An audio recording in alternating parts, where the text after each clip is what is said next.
ప్రాక్టికల్‌గా సంక్షోభం వస్తోందని ప్రిపేర్ అయినప్పుడు కోవిడ్‌లో ఇట్లా రోగం వస్తుంది, ఇట్లా చచ్చిపోతారు, ఇట్లా ఉద్యోగాలు పోతాయి, ఇట్లా ఉపాధి పోతుంది, ఇట్లా రోడ్డు మీదకెళ్తారని ఎవడికి తెలీదు గదా!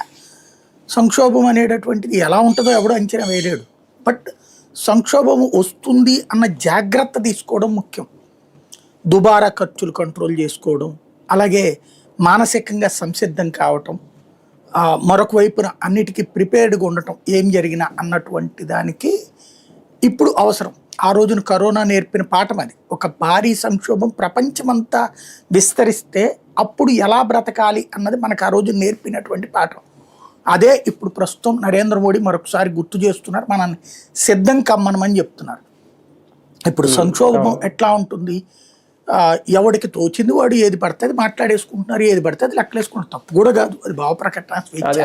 కాకపోతే సమస్య ఏంటంటే కొన్ని ఇట్లలో మనకి ప్రాబ్లం లేదు. పెట్రోల్ డీజిల్ అనేటటువంటి దానికి కొరత ఉండదు మనకి.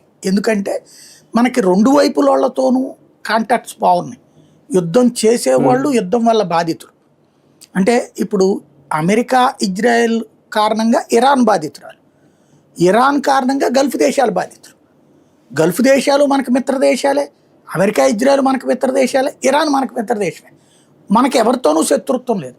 అందుకనినే గల్ఫ్ ఆఫ్ ఈ హార్ముజ్ జలసంధి నుంచి మనల్ని వెళ్ళడానికి ఎట్లాంటి అభ్యంతరం లేదని చెప్పింది.